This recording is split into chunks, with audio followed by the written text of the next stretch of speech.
والصابرين في البأساء والضراء وحين البأس أولئك الذين صدقوا وأولئك هم المتقون.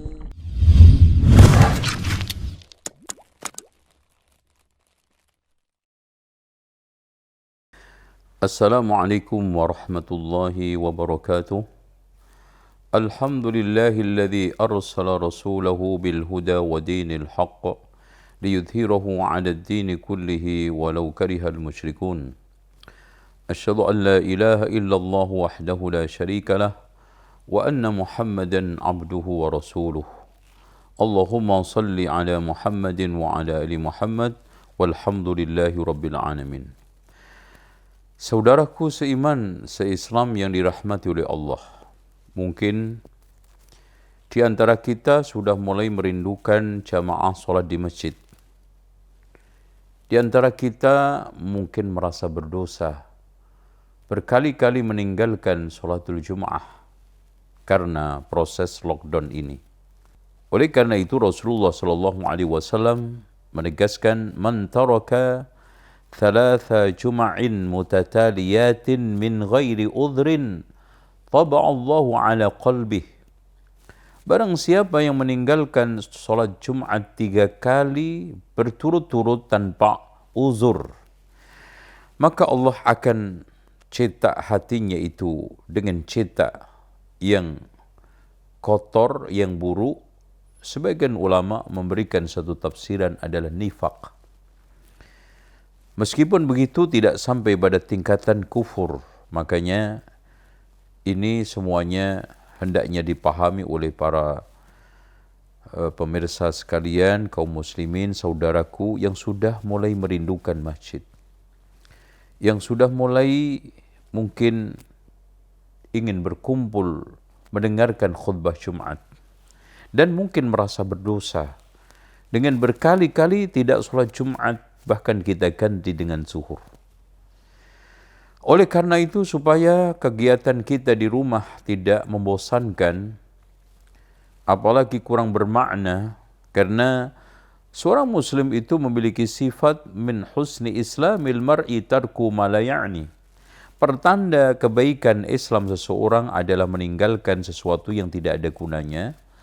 Maka perhatikan, di sini ada 10 amalan harian saat kita menghabiskan waktu-waktu di rumah karena lockdown. Yang pertama adalah menjaga sholat fardu, sholat rawatib, dan sholat tahajud yang diakhiri dengan witir. Insya Allah dengan kita menjaga dengan baik sholat fardu kita, kemudian witir kita, tahajud kita, yang jumlahnya semuanya 40 rakaat, maka insya Allah kita akan mendapatkan keutamaan dan juga kebaikan dari aktivitas kita di rumah yang kadang mungkin menjemukan. Ya, 17 rakaat salat wajib, 12 rakaat salat rawatib, 11 rakaat salat tahajud bersama witirnya. Kemudian yang kedua, membaca zikir pagi dan sore. Karena di dalam zikir itu mengandung berbagai macam permohonan, perlindungan, pertolongan kepada Allah. Di antaranya adalah ya hayyu ya qayyum bi rahmatika astaghiitsu wa aslih li sya'ni kullahu wa la takilni ila nafsi tarfata 'ain. Dan juga Allahumma afini fi badani, Allahumma afini fi sam'i, Allahumma afini fi basari. Allahumma inni a'udzubika minal kufri wal faqri wa a'udzubika min adzabil qabri la ilaha illa anta.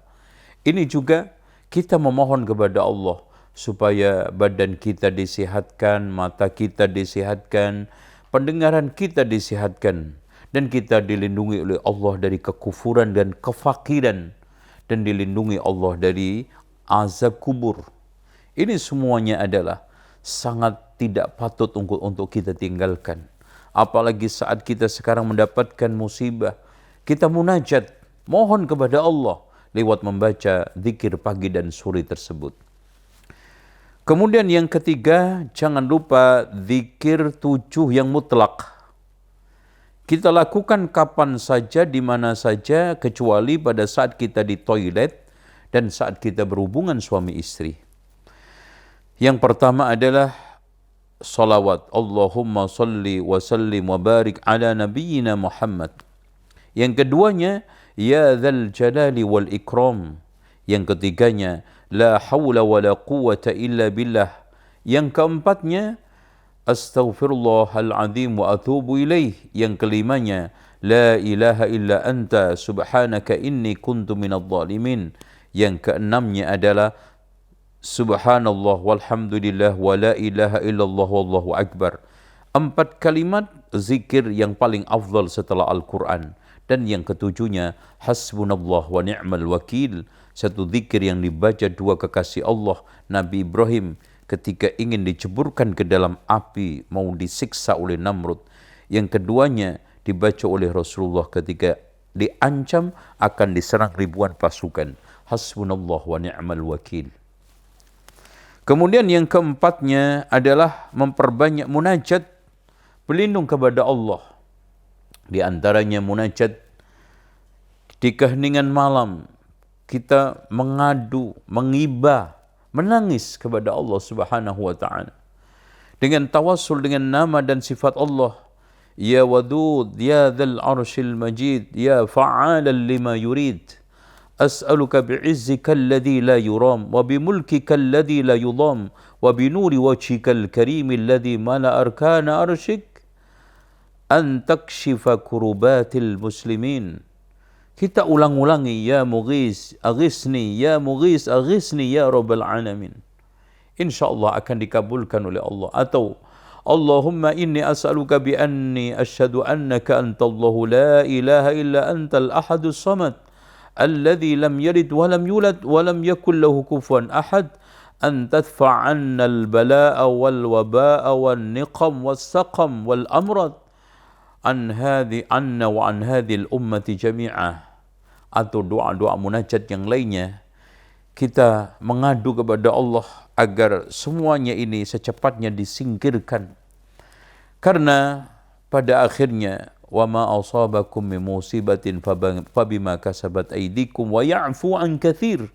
Tetapi kita minta lebih banyak lagi Allah memaafkan kepada kita, memberikan maaf kepada kita. Wa'fu anna waghfir lana warhamna anta maulana fansurna 'alal qaumil kafirin. Kemudian yang kelima adalah membaca buku dan menghafalkan Al-Quran. Jadi aktivitas di rumah jangan digunakan untuk tidur-tidur, ngobrol, bahkan melakukan hal-hal yang negatif. Apalagi hanya menghabiskan di depan layar televisi, menghabiskan di sosmed dan yang lainnya. Ini tidak positif. Kita gunakan untuk membaca Al-Quran, menghafal Al-Quran, murajaah Al-Quran, membaca buku-buku Islam, sehingga waktu kita yang kita habiskan ini bermanfaat. Ya, karena ni'matani maghbunun fihima katsirun minan nas as-sihhatu wal faragh. Ada 2 kenikmatan yang banyak manusia tertipu dengan 2 kenikmatan itu, yaitu sehat dan sempat. Jangan kita buang-buang waktu kita. Jangan kita buang umur kita. Jangan sia-siakan detik demi detik, menit demi menit, kemudian jam berlalu pada hari, sampai minggu, sampai bulan, akhirnya tahun, kita tidak melakukan perubahan apapun menuju kepada kebaikan, menuju pada ridha Allah Subhanahu wa taala. Kemudian yang keenamnya, menyumbang sumbangan sosial lewat online. Ya. Alhamdulillah, di antara sekian aktivitas yang keenam adalah kita menyumbang dengan sumbangan, mungkin bisa berupa pembelian masker, atau mungkin pembelian baju-baju medis yang digunakan untuk praktek di rumah sakit, atau menyumbang sanitizer, atau menyumbang apapun, silakan lewat online. Sehingga aktivitas lockdown kita akan semakin positif, akan semakin membuahkan hasil pahala dan juga pujian dari Allah Subhanahu wa taala. Karena shadaqatus sir tudfi'u ghadabar rabb. Sedekah rahasia Kita tidak tahu kemana kita sumbangkan, siapa yang menyumbang juga, maka itu akan bisa memadamkan murka Allah, sehingga Allah menurunkan wabah corona ini. Selanjutnya yang nomor 7 adalah bersilaturahmi secara online. Ya, subhanallah. Kita bisa telepon keluarga kita yang ada di kampung, bisa chat dengan keluarga teman kita atau mungkin dengan orang lain, karena intinya kata Rasulullah SAW, man ahabba ayyub satalahu rizquhu wa yunsa lahu ajaluhu falyasil rahimah.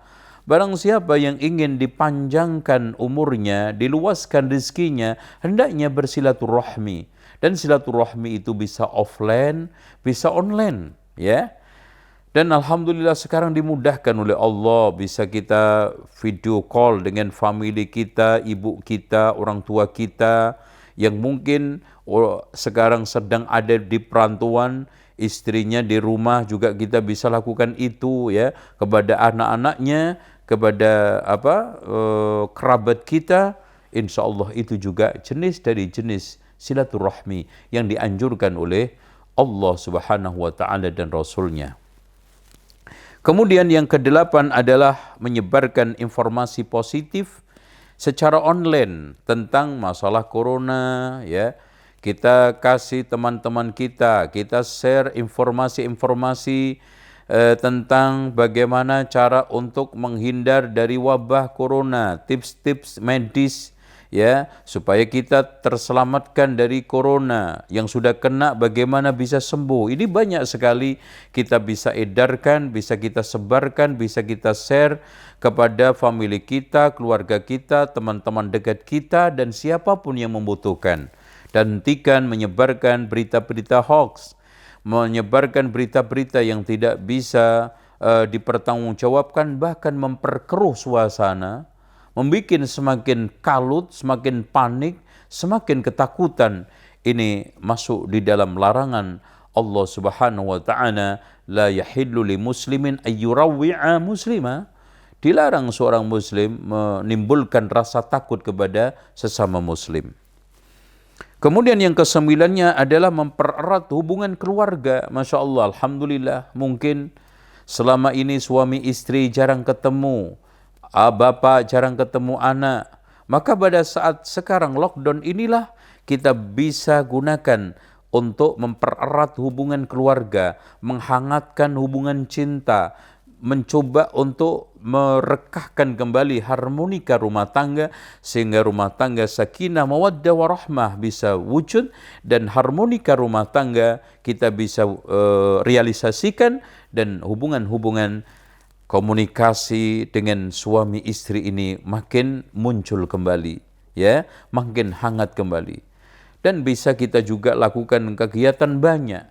Bisa kita bersih-bersih rumah bersama-sama, kita bisa masak bersama-sama, bahkan kita baca buku bersama, ya. Suami membacakan buku untuk istrinya, untuk anaknya, mungkin menghafal murojaah dan yang lainnya, subhanallah. Bisa sholat tahajud bersama, bisa sholat wajib bersama, bahkan anak istrinya diajak untuk sholat duha bareng-bareng, ya, walaupun kita tidak lazimkan, karena melazimkan sesuatu yang tidak lazim itu bisa terjatuh ke dalam satu kebid'ahan. Ini banyak sekali hal yang positif yang bisa kita lakukan selama lockdown di rumah. Dan yang terakhir adalah menunaikan tugas kerja secara online. Barangkali di antara kita, ya, masih mendapatkan PR-PR, kerjaan-kerjaan, ya, kita tunaikan secara amanah. Kita tunaikan secara positif lewat rumah kita. Jadi jangan sampai sekarang ini mau aji mumpung kita sekarang ini nggak ada kerjaan. Kita harus bersyukur, alhamdulillah. Kita sekarang offline off di kantor, tidak kerja, kemudian kita pindah ke rumah, kita tunaikan secara aman dan profesional. Kerjaan yang telah dibebankan secara online, kita harus tunaikan secara baik, secara profesional, secara amanah. Karena itu bagian daripada sifat seorang muslim. Kata Rasulullah SAW, Inna Allah ahabba idha amila abdun amalan ayyutqinahu. Allah itu senang ketika seorang hamba menunaikan satu pekerjaan itu disempurnakan, dituntaskan. Jadi dengan demikian kita mendapatkan pahala, pujian dari Allah. Kita sebagai seorang muslim memberikan satu cerminan sosok muslim itu amanah dan profesional, dan kerjaan di kantor kita beres, gaji kita yang kita dapat akhirnya adalah halal. Demikian yang bisa kita sampaikan. Subhanakallahumma wa bihamdika asyhadu an la ilaha illa anta astaghfiruka wa atubu ilaik. Wassalamualaikum warahmatullahi wabarakatuh.